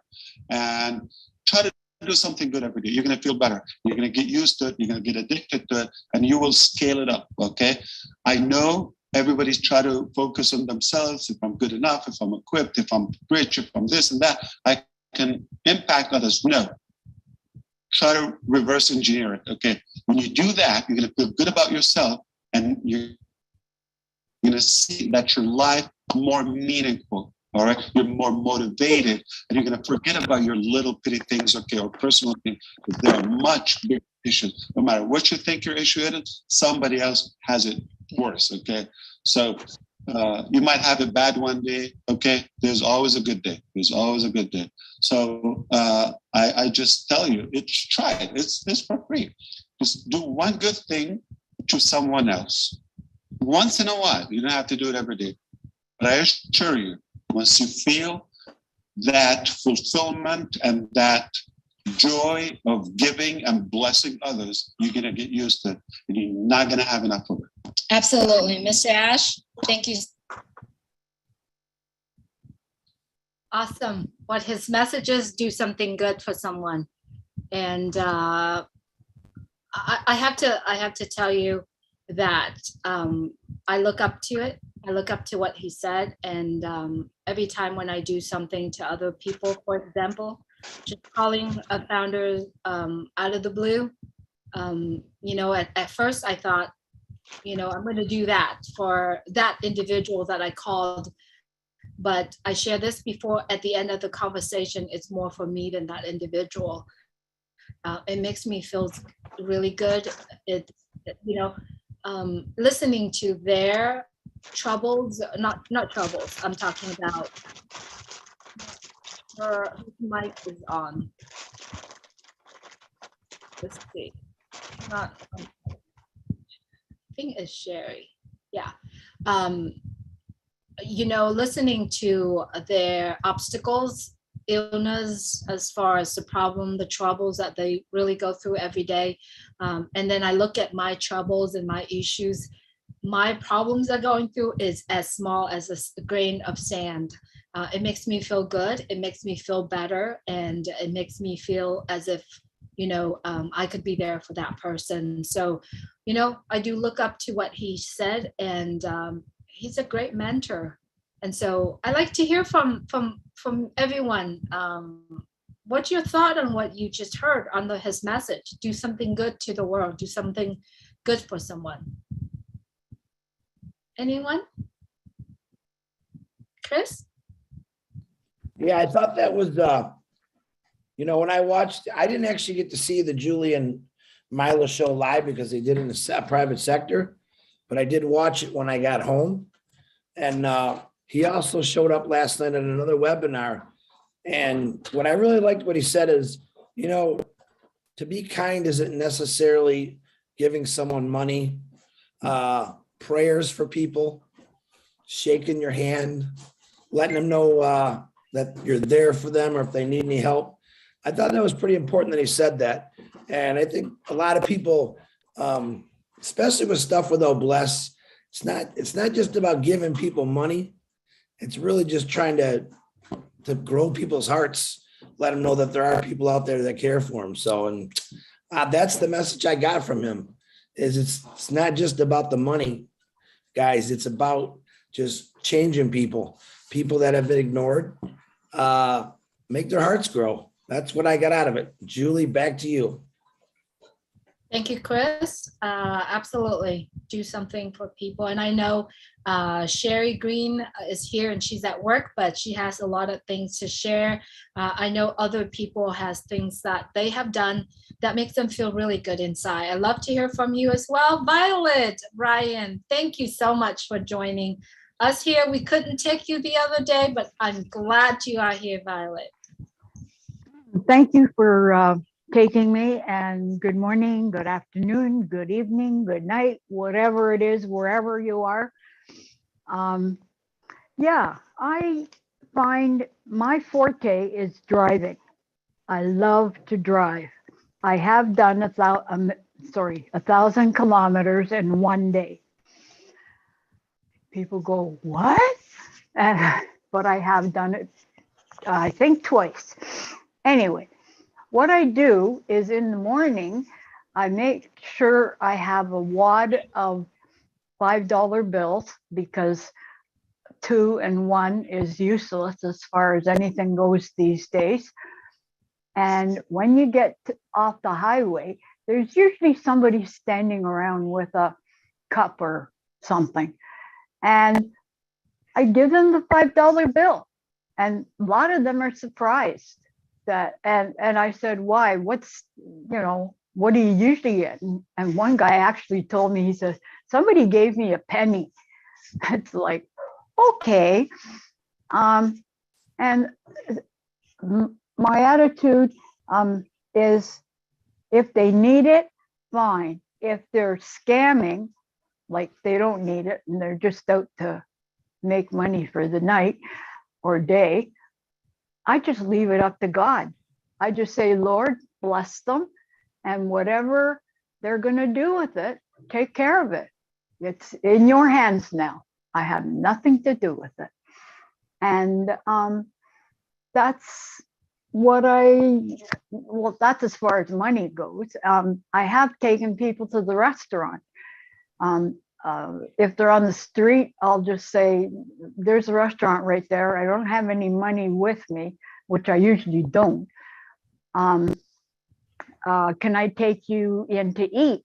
Well, one guy, he said, sure. And then about halfway there, he said, you know what? I'm not that hungry. And I could tell that he wanted money for booze or drugs. And I had no money. And so he didn't end up going to the restaurant. And then a few days later, I'm in the area again, and I see him walking towards me, and I know what he's going to ask me. But the last second, he recognizes me and keeps on going. It was so funny. Anyway, that's about it. I mean, I could tell you lots of stuff about driving and what I've seen on the road and who I've helped. But yeah, one time McDonald's had 2 for $1 or something. So I've got 2, and it was like, I don't know, I can't eat 2 of these. So I just happened to have it in the car. And as I went under a bridge, there's a road in Toronto that has a expressway above it. And people live under the bridge. And I drove past it, and I saw this guy standing there, and I said, "Are you hungry?" And he says, "Yeah." And I said, "Here, take this." And he asked what it was. I told him what flavor it was and all that. And he said, "Yeah, I can eat that." And he took it, and I just happened to have it. But there are times when you do offer food, they won't take it because they think you're out to kill them, to poison them, and you're giving them poison because you don't want people on the street. And that to me is like really sad. And I don't know. In Toronto, a bunch of people have got together and they got a TTC bus that's out of service, and they're revamping it to put in showers and washing machines and dryers, and they're going to hook it up to a fire hydrant and have street people come in and do their laundry and have a shower. Anyway, that's it. I could talk forever. I'm sorry. Thank you, Violet. Thanks so much for sharing with us here. Definitely, you want to get onto the OBLES calls later on. So everyone who wants to involve or who are already involved, just stay plugged in, and I'm very sure Chris and Mr. Ashmore would have that calls, and make sure you just plug in there. All right. Thanks so much for being here. All right. I do notice that we do have 6 hands raised, but it is now on the mark of the time. I like to hear from Key Window, and I will call on your hand. And so we have 5 hands raised. We only have about 20 minutes until the end, but that's okay. We're still going to get you on. So please keep your hands raised. I'd like to hear from Key Window. He is one of the founders that was invited to go to that event, mega event in Boston. And at the last minute, he couldn't come. So I'd like to hear from you, Key. Take as much time as you need, Key, please. Thanks, Julie. Yeah, I was... my last week actually started out with a scheduled visit with a new physician. I've been having some health issues and not happy with my physician, and I found a new physician, and he did an extensive blood work on me on Monday and said, okay, in 48 hours, we'll know if you have cancer, prostate problems, heart problems, or whatever's going on with you. So I was a little anxious for the next 48 hours. And then I get a call at midnight or an instant message, as Chris and I always instant message each other. And I got an instant message just like, hey, can you be in Boston at this time? And I'm like, hey, let me look at my work schedule. And of course I was scheduled to work the next night, and I got that rearranged. And the issue for me was getting back Thursday to cover the hospital Thursday. And it just didn't work out. And there's a reason it didn't work out. And but I was there in spirit. And as some of you may know, Jeffrey Morlock and I talk just about every day. Lynn and I communicate instant message, and Marty and I, we communicate, and the people that were in that room, I have gotten to be very, very close with. Not had much conversation with Michael Williams, but I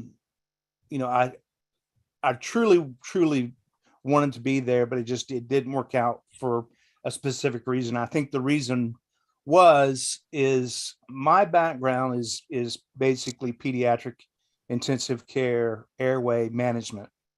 And Thursday night, Friday morning, if I had gone to Boston, I had a 5-year-old little girl that I had to put a breathing tube in and put her on a ventilator. So I think things don't happen for certain reasons. I did get put on new medications, which I ended up having a reaction to. And I know that there will be other events and other times down the road, and I will meet Julie, my sister, and Chris, and Marty, and all of you here. All I can say is, get your passports ready, get your things in order for that last minute phone call, because it might come at midnight, 12:30, and it's going to be, hey, you're in California, can you be in Florida tomorrow at noon? And you're like, what? And that's going to be the OnPassive way, is you're going to get invited at the drop of a hat. And by the way, I did buy a new hat so Chris could find me in the airport. And I went to the top with my top hat. So if you see a 6'2" guy walking through the airport with a top hat, I'm the OnPassive key. So I wish I could have been there. I was there in spirit, and you guys, have become really, really dear friends of mine. Marty found me about almost 2 years ago. I did a little video. The Birth of Catmo, I think is what it was called. And Marty saw it and shared it with Ash, and it caught Ash's eye. And that's actually kind of what opened the door to me, to Ash. And then he found out, what I do for a living, and it kind of led to some other things that I will keep that private. But I'm extremely blessed to be a part of this family, and look forward to meeting each and every one of you. Peter Rogers over in the UK, Red Redford in the UK. My family heritage goes to the UK. So it's a part of the world that I would love to go and see. I have been to Buckingham Palace as a child. I've shared pictures of that with Red. And, I'd like to speak on the Burj Khalifa building, that we now own 2 floors of. People, you can't just go. It's like going to the White House in the United States. It's like going and knocking on Buckingham Palace and saying, hey, I'm in town, can I see the Queen? No, you can't. I mean, that's the Burj. You need to understand that. And we've got the highest office on earth. I mean, the highest office on earth. And who knows where Ash is going to take us, but I'm just saying, man, get ready, be prepared, have your bags packed. As the military guys say, you have your go bag, just have your go bag, because Marty might call you one day at 10, 11 o'clock at night and saying, hey, Ash wants you in Florida tomorrow. Can you be there? And the next time I get that call, Marty, I'll be there. I promise you, I will not miss the next opportunity of sitting down with Chris, Marty, Julie, Lynn, Ash, Michael Williams, Dan Street. I'd look forward to meeting you one day, Mike Ellis, everybody that's been on the forefront of sharing the word of OnPassive. William Norris in my home state of North Carolina. Well, we plan to get together and start doing some things in North Carolina. There was a lady on here a minute ago I saw, she was from Kansas, and have to congratulate her. The Kansas Jayhawks beat my Carolina Tar Heels for the national championship. But just guys, just be ready. I mean, be proud of where we are and where we're going. Because like Marty has said and Ash has said, we don't know a tenth of where we're going. And if the tallest office in the world doesn't inspire you of where we're going, then, lay back down and go to sleep. That's all I got, Julie. Thanks. Thank you for letting me share that. Absolutely, Keith. Thanks so much. I was so looking forward to meet to meet you. And I'm like, I saw your text. I'm like, there's no way he could go. So there is one thing I would like to share. I called Marty, and the issue was me getting back to North Carolina. I would have had to have left the Wednesday from Boston to come back to North Carolina. The latest I could get out was like 7 p.m. Well, we all know what happened at 7 p.m. and after, and all of you guys were going to dinner. And I called Jeffrey and I said, man, I sure hate that I'm not there. And Chris got on the phone with me and Julie did. And the next thing I know, Ash has the phone and he's talking to me and he's like, what do you think? And I'm like, man, what do you mean? What do I think? I said, I'm sorry I wasn't there, but I was on the webinar. And he was like, you were what? I said, yeah, I was on the webinar. He said, webinar? How dare you? And I'm like, what did I just do? And he's like, I just spent millions of dollars and you call that a webinar? I mean, I meant global event. So it was funny. And, I so look forward to the day that I get to shake Ash's hand and just to continue his mission of Oh Bless. And, you don't have to wait for Oh Bless. I promise you, there's somebody on this screen that you're looking at right now that has a need. They have something going on in their life that you could probably help them with. And you don't have to wait for Oh Bless to do that. There's other founders that have needs, and you might be the solution to that problem. There she is, Angie Lynn. Congratulations to your Jayhawks, Angie. But anyway, that's it, guys. I'm just so thankful to be a part of this. Thank you, Key. Thanks so much for sharing. As you heard, a lot of the things that going on in preparation of it on our side, on the founder side itself, but we all got to the airport and John White was at the airport for 7 hours. And many of us was getting together, not because of things that's, we all wanted to wait for each other. We all wanted to be there and get to the hotel by all of us together to meet Ash at the same time, because as you know, we all are in this together. We are doing this together. We wanted to show up in the hotel together. And then we learned to learn that there was a hotel that he booked all the rooms for us, the conference room, the buffet was ready, but it got pulled the rug right under all of us. And if you look at the screen on Bill Must right now, you can see the shot of the dinner on that March 30th. Anyway, that day, Mr. Ash Mofart was running around and tried to arrange hotel for all of us. As you understand, this is top secret. This is something that he wanted to keep it that way. And as you understand, there are so many pieces of puzzles to put together in order to take care the people that show up. And as you understand, Mr. Ash Mofart, he takes care of his people. He wants to make sure that everyone is comfortable. He wants to make sure that everyone's fed, and he is the last to eat, right? At that dinner right there, I was sitting next to him.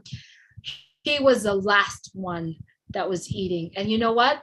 They forgot my plate, right? I ordered the same plate, sea bass, as the one that he did. He didn't want to eat. He said, Julie, share this with me. I said, no, you eat it, Mr. Ash. And he goes, no, I want you to have this with me here. And so what I did at that time, just so that he could eat, warm food, I took a piece of that sea bass that he had and put it on my plate. this man enjoy people, enjoy food, enjoy the company of the people. It was a joy. It was such a joy just to be there with him. So Key had reminded you, be ready, because who knows, someday you are going to receive a phone call. Remember, there's a lot of people in that group that was travel that went to bed the night before, didn't know, or was not sure whether or not they're going. And it took, three of us, Key, Peter, Chris, and I stayed up to make sure that those people got the message and be able to get the flight to go out. So if you are going, and who knows, you might receive a phone call the night before, just get your back ready, right? Ready and say yes. I was so thankful that every one of us that was traveling, when they received this message, no complaint, just yes, okay, we're on it, and everybody's working together. And that's is on passive. You can find that only, that cultures of the connections between people only in on passive. I'm grateful to be part of it. Now, I'm going back to all the hand raise. It's okay, we got 10 minutes. There's 5 hand raised.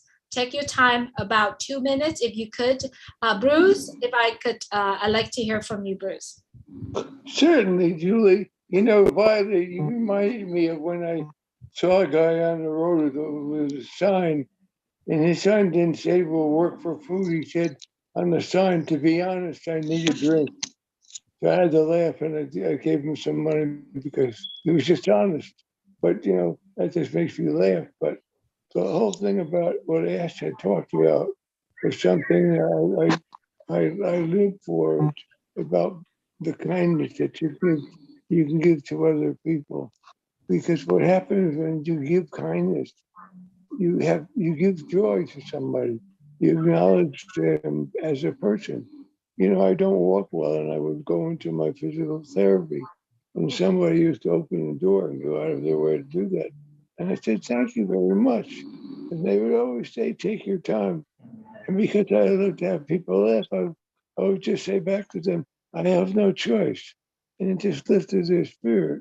But even if I'm in a store and I see somebody working and they're miserable, I get them to smile or laugh about something in spite of what they're going through. But the act of kindness is the greatest thing we can do of all. And we are a family, and on passive, we are based on kindness for humanity, uplifting people's spirits. Because a lot of times when we think of homelessness, we don't realize some people, even they can be rich as hell, and they can still feel homeless. They can still feel alone. And this is about uplifting the spirits of people. That's what On Passive is really about. While we get money, because that helps you feel better and feel more secure. The bottom line is people need to feel secure within themselves. So for me, it's about acknowledging people, listening to passion, listening to people with love and compassion in my heart for them. Not looking for anything, but just to give and see what it is they need rather than what I need. Find out. Take the time to listen to somebody, because somebody said to me once, I don't know how you do it, but you sit with a total stranger and they open themselves up to you. And they said, because I'm trustworthy. That's because they know that I'm somebody who's genuinely caring. And when we genuinely care about somebody, they feel that. I admire Keith for all the work that he's done. He's done a great job in his profession, and it's harder than that. And it's very hard to keep that up. But, God has a way of giving us the strength to go through anything we need to go through. And biggest thing of all is I got late for the meeting tonight because I was busy talking with people about On Passive and showing them things and getting to know them a little bit. Because if I come just to a seminar or webinar, it's great to see all you guys, but I need to let other people know about it. And sometimes I get distracted. But I'm glad I showed up. I'm glad we're all here. And I'm really glad, my bags are packed at any time anyway. I'm ready to go. I love to travel. I love to go anywhere. But bottom line is, I'm in this for the ride, and for the ride of my life, and for the love and compassion that I feel from all you guys, and the friendships I start to develop. So anyway, that's enough, Julie, because I know you have a lot more people that want to share. Love you all. Love you. Thank you, Bruce. I'm glad you're here, and keep doing your live. All right, Bruce? Keep doing that video. Thanks so much. Absolutely. Thank you, Bruce. Eugene, I'd like to hear from you. Hi, Julie. Eugene? Hi, Julie. Can Hello. you hear me okay? Hello? Can you hear me okay, Julie? Yes, I can hear you. Awesome. Thanks for giving me an opportunity to share. Well, On Passive has been an amazing opportunity. It's not just an opportunity for me, but it's a movement. And the spirit of Ash is contaminating a lot of us into giving more. For those of us who were born in Africa, we have a mission to take back something really good to folks over there, especially those who are struggling financially.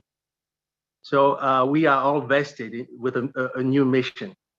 Ash doesn't realize what he's doing, but he's a mover and a shaker. He's shaking so many lives.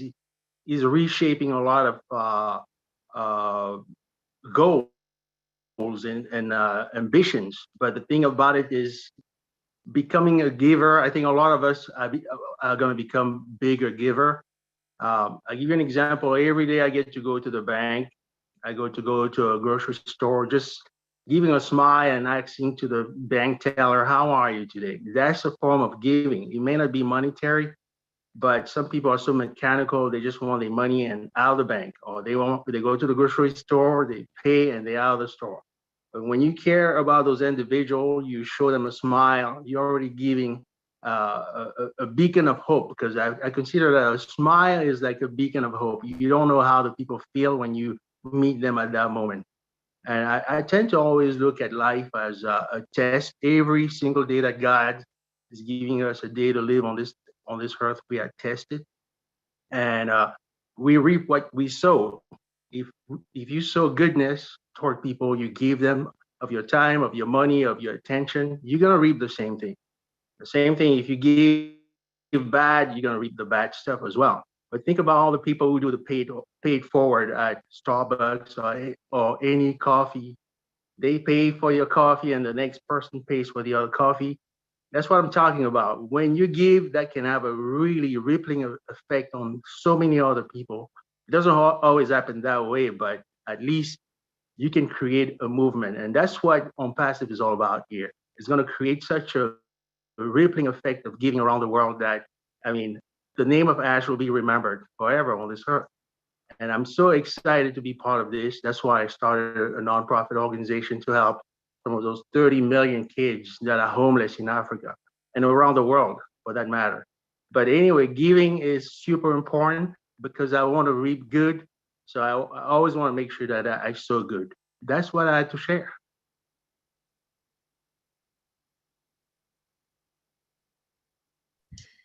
Thank you so much, Eugene. Appreciate you here, and continue to share your heart out wherever you are, wherever you go. And that's what we do, because we do have such a huge value to share with other people. Thanks so much for being here with us. All right.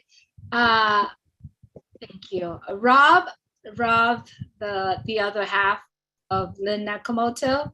I'd like to hear from you, Rob. Thanks so much for joining us. Well, I wouldn't, and I don't miss the Julie and Milo show ever. I listen all the time while I'm in the background. I do listen, and I just want to share briefly what happened yesterday to me. And I attribute my thinking along the lines that it happened. That it was something I needed to do, and it was like Ash was in my ear saying, this guy needs some help.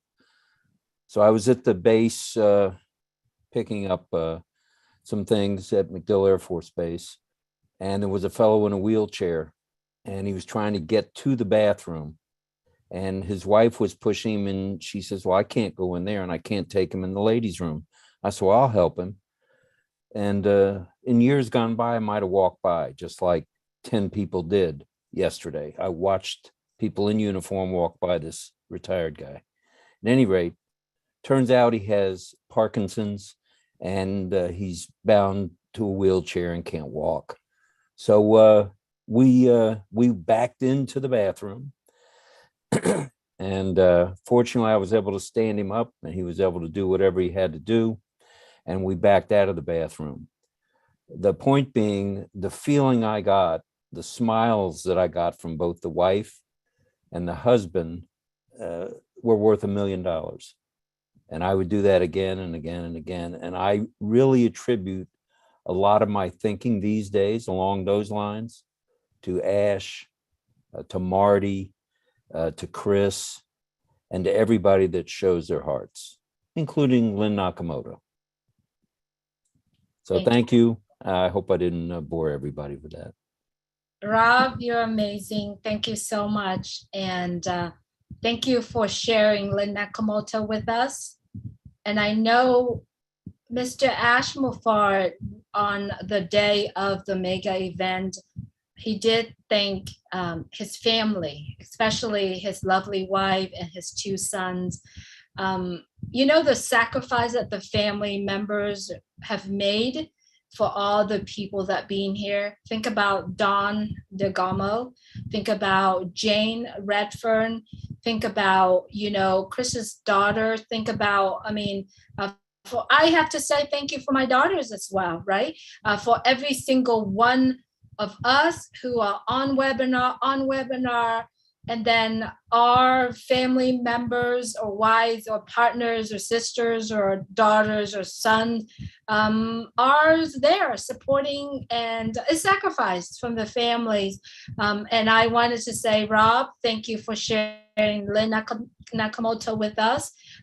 Also, Dawn, I mean, sharing Marty with us every single time we're on the phone together. We hear his family's running and Don is helping behind the scene. I mean, there's so many superheroes, superstars behind the scene that we don't know. It is good. It is good to have the support system behind the scenes. So thank you, Rob, for doing that. I see that Michael William is here with us. Thank you, Michael, for jumping on here and be with us here today. I like Michael to be the last person to speak tonight. I like Michael to basically give us the word of wisdom. But before Michael speak, before we wrap this up, I see Marcian Hamabou there. I cannot leave without to hear from my sister, Marcian. So Marcian, I'd love to hear from you. Thank you so much, Julie. Good evening to everyone. And we're talking about sharing. Our CEO have already given off everything that we can share. This platform of Unpassive, that's what I'm doing. We don't need to have much money now to share. We already have everything. Unpassive, we have to share it. Share it. I might not have money, I have my heart. I'm sharing my heart and my love to everybody that I see. I work in the healthcare facility. I'm helping those that they are in need, because basically when you do that, you are doing something to somebody that cannot do it. So that's my passion. I share love, I share compassion, and that's a way of giving. We all have a skill. If we share this opportunity out there to everybody, we will realize that we might have people that have that money that we don't have to help other people. Just by sharing this opportunity. We have all category of people out there. Let us continue and help our CEO. He gave us this platform. He knew that he have the will and the way to do it. He created this platform for us. We just have to go out there and share it with love and smile every day. And that's what I do. And I thank you guys every day that you take your time to create webinar for us. I have webinar Monday through Sunday. Every day I'm in a webinar because I still think that there's somebody out there that did not have the opportunity. I forward it to everybody I know. I stop at the street and say to people, this is an opportunity. I don't have money, but I have this opportunity that might come and help you with your family some days. I don't think about yet tomorrow, but alone it's going to be okay. Just get in, don't worry. Like my CEO said, sit down, relax, and enjoy. And that's what I want everybody to do. Sit down, relax, and enjoy. Let us share with our heart. Thank you so much, Julie and Milo, for having me tonight. Thank you so much, Marcian. We appreciate your being here with us. And yes, you're on every single webinar, and your heart always, always sharing. So thank you for being here. All right. Thank you so much, everyone, for being. Oh, Richard, I forgot you had your hand raised earlier. I love to hear from you, Richard. And then after Richard, I would like to have Michael Williams speak after. So Richard, please go right ahead. Sorry, I missed you, but I'm glad you raised your hands again. Still love all of you from the bottom of my heart. I had an occasion on four-way lights, and there was this man from Romania, and his wife was sitting in the corner, and he was there with a sign, I lost my job, I need money for food and milk for my family. So I only had about $10, or I forget exactly how much, but I didn't have much, so I gave it to him. And then I went down the street to one of those dollar stores, Dollar General, and I bought some grocery. I bought some, because I could see it was a warm day and the kids were, you could see that they were dehydrating.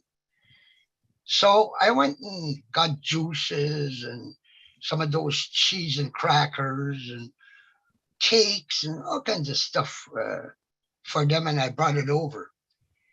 Well, I'm going to tell you, you feel good helping somebody, but the biggest, best feeling of all is when I got hugged by that family for what I did. That was $1 million right there. Just the feeling that I felt from their hearts of how the gratitude, and you could see tears. I mean, Ash is right. Helping somebody, smiling with somebody, hugging somebody is worth more than $1 million. I'll leave you all with that and a big kiss and a big hug. Love you. Thank you so much, Richard. I appreciate you being here. You'll always have love coming out from you when you're talking. We appreciate you being here as well. Michael Williams just really kind of jumped on at the end of our conversations. There are a lot more that we talked about, but being him jumping on with us, and thank you for your time here with us. I know we always talk about things. We talk about several things tonight, and I know I didn't really talk to you what we're talking about, but we like to hear from you. And I would like you to wrap up this meeting with us, even though you didn't know what we were talking about. But I know your convictions of Unpassive, your conviction and commitment with Mr. Ashmore Fart is huge. So I'd like to hear from you, Michael Williams. Sure, Julie. Certainly great to be here with you guys. It's just Unpassive, from one webinar to the next. So I don't mind jumping on here, and when we wrap up, I'll be jumping on another one, and just keeping it moving, because that's what it's about. It's about sharing the love. As we talk about helping and having that heart spirit that our CEO has. One of the reasons why I resonate so much with him is because who I am as a person. I'm someone that's always trying to help wherever I can. I've been that way from I can remember myself, from a little child growing up. I've just always been that way. It's been instilled in me by my grandparents, my mother, a single mother with 3 children, and I would see how hard she would work to make sure that we were taken care of and so on. So when I had that opportunity to help, I would always reach out and help people, even though for others, it may seem silly or why would you do that and so on. It didn't matter because it's never being done for someone to praise you or to tap you on the back or any of that. You're just being who you are. And just to give you a quick example, I remember years ago, I think maybe my second year in university, a friend from high school called me up. And I haven't spoken to him like in 2 years. And he called me up and he just says, I'm in a jam. Can you drive me to the airport? So I'm like, okay, sure, no problem. Then it says Buffalo Airport, right? So which is about an hour and a half from where we were at that time, and I didn't think anything of it. I said, yeah, sure, no problem. I'm available, so it's not a big deal. So we got in the car, we drove down to the airport. We got pulled over at the border, and they put him into one room, they put me into another room. And I'm thinking, like, what's all this for? And they just started to just grill, like, what are you doing? Why are you here? I said, well, and I just told him the story. He called me up and I said, sure, no problem, here I am. No, why would you do that? You haven't spoken to this guy in 2 years. Why would you, do something like that? I said, because he called me up, I was available. This is what I'm doing. No. And, just to condense the story, we were there for hours, okay? For hours we were there at the border until they finally said, like, what's this all about? Like, what's going on? They tell me that they thought that I was trying to smuggle this guy into the States. And I'm like, what? Like, why would you think that? So then they started telling me his story, that he was supposed to be over there. He was there at school and things didn't work out. He's for whatever, they didn't give me the fullness. But bottom line is that he wasn't supposed to be crossing the border. And so here's this guy that I'm thinking I'm doing him a favor, right? And I'm getting to this jam, right? And they said, we could impound your car and all this fancy stuff. And I'm like, I'm telling you, that was the most quietest ride back home I've ever had in my life because I had nothing to say to him, But the point is, that's just me. Somebody calls me, asks me for a favor. If I can do it, I'm going to do it, And that's what we find with our CEO, right? And that's what I said. So, when you see a bit of yourself in other people, it's very easy, to get that attraction, right? It's very easy to build that relationship, to build that bond, And I know a lot of us, I've heard some of the stories tonight. I know a lot of us, a lot of founders, have that same heart spirit as our CEO to begin with. And some of us, our heart has changed over time by being associated, again, it's like-minded individuals. Sometimes you're with somebody and they start to rub off on you, right?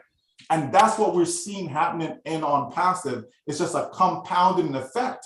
And this is why it makes so much sense with Oh Bless to start it off, kick it off, lead it off with Oh Bless, right? Because that's what we're here for, right? That is really what we're here for. The CEO says, right, that On Passive is created to help us generate wealth, help us to become wealthy.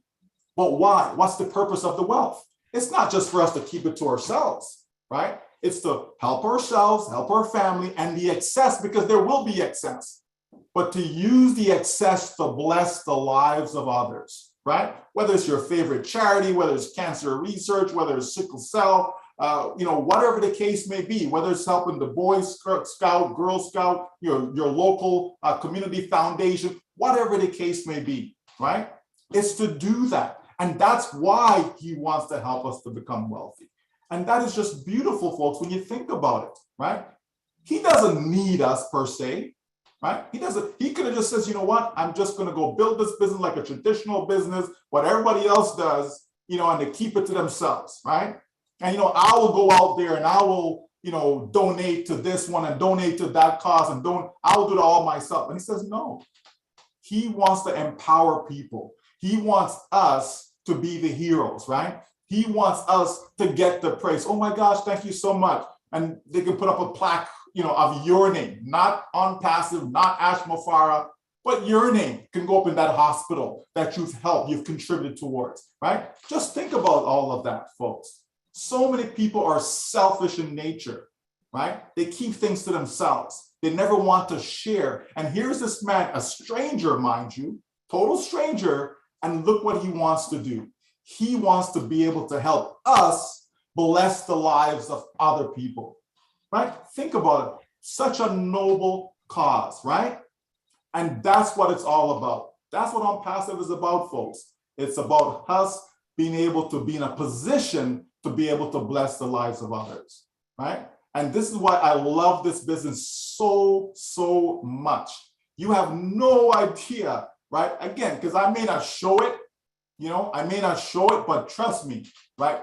There is nothing else that comes close to this business, And after we had this event in Boston / Dubai, India, right? Folks, the amount of calls, the amount of messages, how people are so, they just gone to a totally different level, right? People are just over the top, right? No pun intended, but they're over the top with joy, right? And they're jumping in. People who rejected Unpassive, they're now coming back and jumping in, right? Because they like, oh, it's real. We've been telling you it's real for how long now? Oh, it's so massive. We've been telling you to think bigger, right?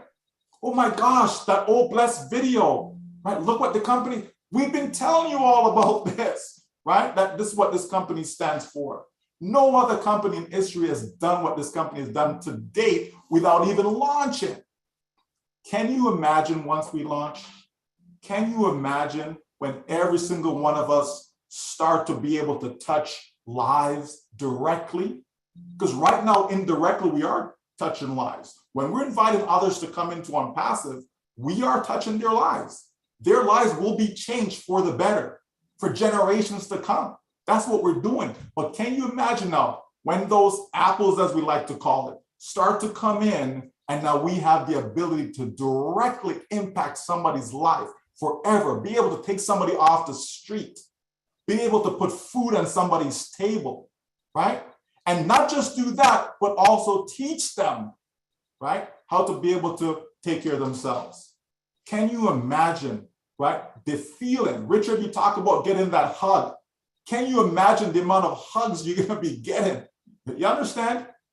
Folks, this is an incredible opportunity. I love the journey. I love every single one of you, right?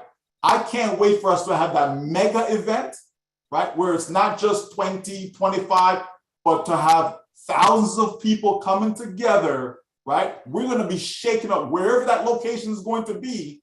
We're going to be shaking up that city, okay? There's no doubt about that. Unpassive is a movement, and it's a movement that cannot be stopped because God says it will not be stopped. I honestly believe that. We are on a roll, folks, so let's just keep on moving it forward. Thank you so much, Julie. Thank you so much. Thank you, Michael. OMG, I love it. What a beautiful wrap up. You just came on and you just wrapped up the whole meeting for us. Thank you so much for being here. Marty, love what you support us every single time. Thank you so much for being here. Chris Johnson, thank you for being my supporter behind the scene and also the Julie and Milo show. Thank you, Michael. You're amazing. And your speak always full of convictions, and you just wrapped it up beautiful. Thank you, Lynn, for being here and supporting with the Zoom here. Thank you, Dan Street. I mean, I can name every single one of you, but I'm going to stop because I know we went really over the time. I appreciate everyone for being here with us. Please continue to do it. If you think it, do it, right? Don't let the fear, don't let others people comments bug you. If you think it, take the action, right? Because if you don't do it right away, if others comments, other feelings, the undoubt, the fear within you kicking in, it's going to stop you. So think it and do it. And as Mr. Ashmufar said on the video we played today, go do something good for other people. Thank you so much, everyone, for joining us today. Milo apologized for him not being able to come in because of his network there, but he always appreciate you. Without you here, there's no Julie and Milo show. Please remember that. We appreciate you always tuning in. Everyone who watching on YouTube right now, we appreciate that you are watching, tune in from YouTube. please, if you haven't subscribed, please click the subscribe button, click the bell, getting notifications, because we do this every day. Yes, we do. We do this every day. Thanks so much, everyone. Good night from Orange County, California. Good night. Good night. Milo, you should have said good night. Love y'all. Good night, everybody. Love everybody. Good night, everyone. Okay, Miss Julie. Good English, night. Lynn.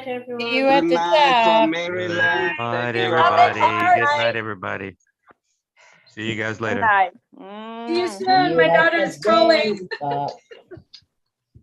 See you at the very top. Take care of yourself. See you at the top. Thank you, Julie. Bye. Thank you so much. Bye, Julie. At the Appreciate next you. top. Up, up, up. Thank you, Sherry. Thank you, Bridget. Thank you, William. Thank you, William. Shalom, William. Thank you, everyone. Thank you, Richard. Thank you, Lynn. Take care of yourself. Thank you, Marty. Thank you, Chris. All right, I'm gonna go ahead and end the bus. Thank you, Julie. Thank you. Good night.